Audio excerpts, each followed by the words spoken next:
Howdy. As I was watching the news yesterday, Joe Biden committed $1 billion to the Ukraine for weapons. $1 billion, I'm sorry, a billion with a B. And I thought, wow.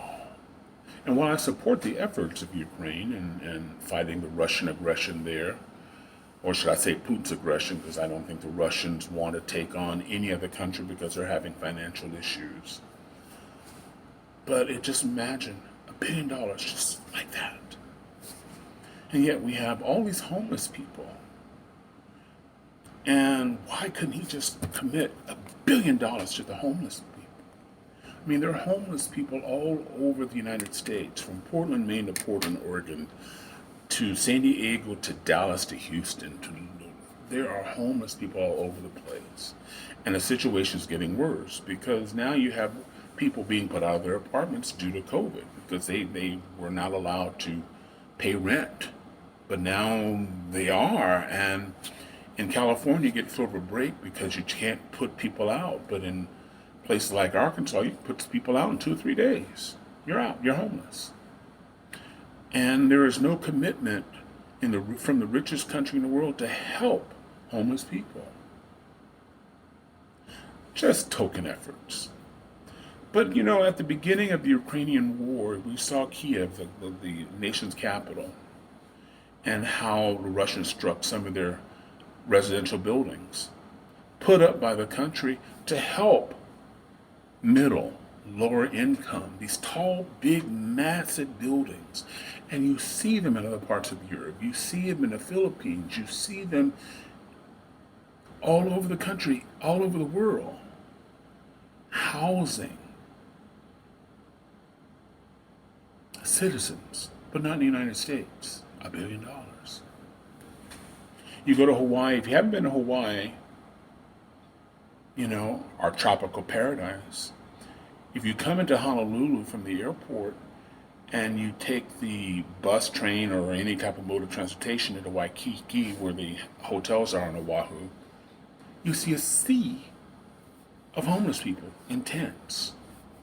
Literally thousands of them. Homeless. There's estimates of up to 8,000 or 9,000 homeless people in Honolulu. And a lot of these are indigenous people who were born in Hawaii, that the government promised to house. Didn't happen. He just wrote a $1 billion check. Some cities with limited income, Sacramento's one of them, where they're making token efforts. But in Sacramento, there's anywhere between 47 and 6,000 homeless people every night in this city of 500,000 people. And this is repeated over and over.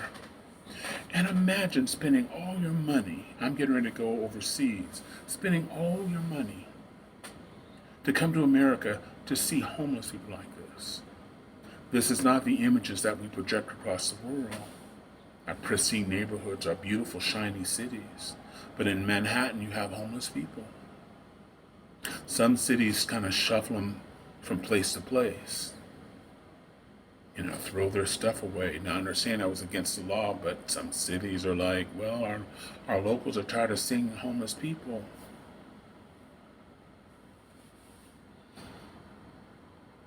And the sense is that for a lot of people, homeless people are less than.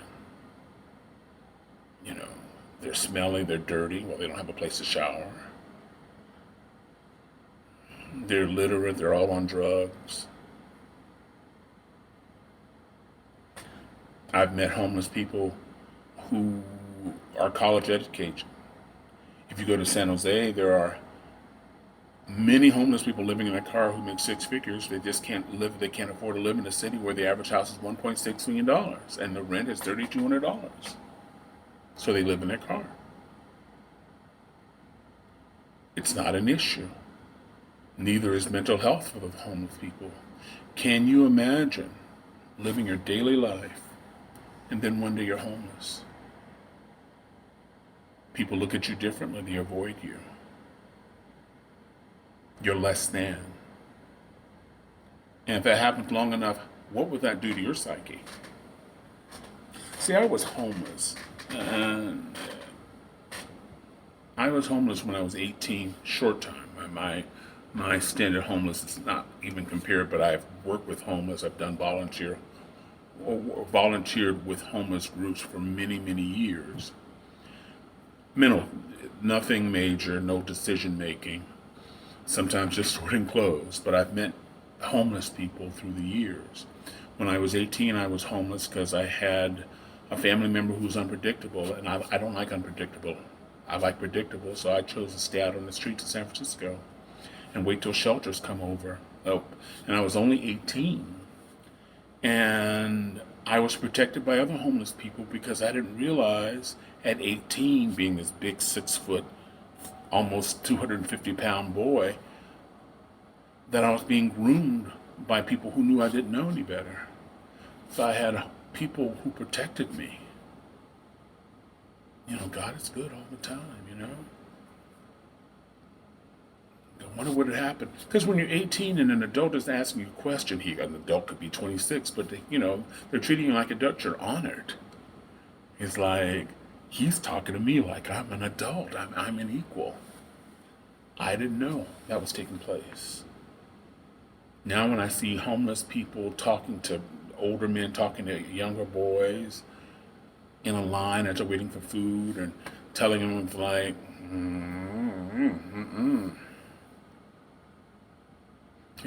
I was homeless again at 50. Fortunately for me, I was working and I had friends to stay with and I paid them rent. But imagine being homeless. I know you don't think that's a possibility. I know a lot of you think, well, you know what? They had to do something really bad to put themselves in that position. But I challenge you, if you have less than 3 months rent and you were laid off your job.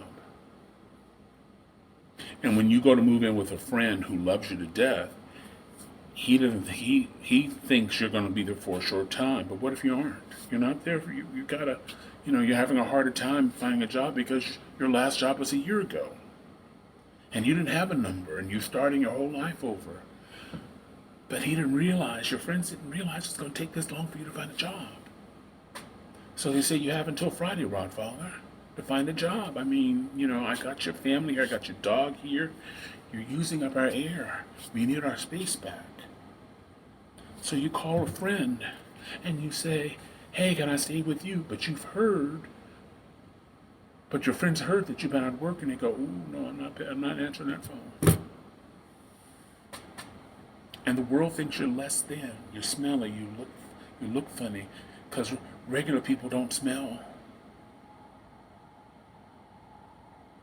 Imagine after a few months, no one's talking to you. I guess that's why I go out of my way to speak to everybody, because God knows I don't know where I'm going to be. I don't take anything for granted. I could be that person. Because as far as I'm concerned, any human being is worthy of respect. That's just how I view people. At the very minimum. So I live downtown Sacramento. I say hello to people. But imagine no one wants to speak to you. And what that does to you. And you can't get mental health because the government doesn't see it as an issue. But you're dirty. You got to go someplace. Something's wrong with you. They're defective. It's sad. But he wrote here's $1 million, $1 billion. $1 billion. Here it is. Here it is. I work with government to put in a swing set. I was in Sacramento where there was some vandals burned down a playground, and the people in the area said, we can do this, fathers, dads, we can do this and rebuild it. No, you can't do that. You've got to go through consultants. You have to have meetings, hearings, all these things to put in a playground. Got to hire consultants. I think it should be over here, based on the demographics of the neighborhood.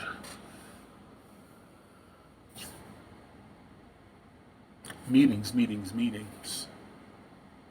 As there are more meetings, there are more people homeless. And imagine with COVID over and the people have to pay rent now. City of Sacramento, I see rats in City of Sacramento. I've never seen rats in City of San Francisco, Sacramento before. San Francisco, yes, my hometown. New York, my other hometown, yes. You know, they have truck-sized rats in New York. I love New York. Don't mess with New York. But not Sacramento. But you have human waste because nobody's going to give them bathrooms. They're bringing everything with them, all their garbage, which is attracting rats, which is attacking them.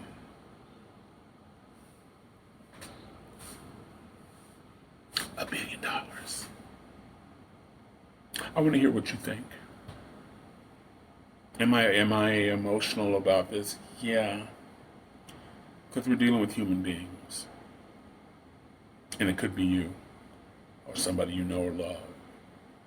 We don't know what the economy is going to be tomorrow. It could be somebody. And we're in the richest country on the planet Earth. And humans are secondary, third. Say what you want to say about Russia. They're housing their poor. You can't do token things. They've got to build tall buildings. Sacramento, they're building token houses because the city only has so much money. There's only so much funding. But he wrote $1 billion. $1 billion. $1 billion. Here. No Joe Manchin. No Rand Paul. No hearings. We can't do that. But here's $1 billion for Ukraine. Like to hear what you think. I can be reached on my blog platform, Sacra Tomatoville Post at excite.com. But I'd like to hear what you have to say in the comments. If you disagree with me, tell me why. If you agree with me. If you haven't if you're watching me for the 18th time and you haven't hit that subscribe button, why are you doing that to me? I'm trying to grow this channel. If you like this discussion, share it with your friends. Have a discussion with your friends. I'm curious because we don't talk about the homeless except they're just an inconvenience. But I'm truly wishing everybody who watches this video or just across the planet, I wish you love, joy, and happiness. I am out. I am outraged. No, I'm not that dramatic yet. But I'd like to hear what you think. Meanwhile, thank you very much for watching. You're going to lose this background in a few weeks. Hey! And hopefully I will be in Dubai. But anyway, out. Bye now.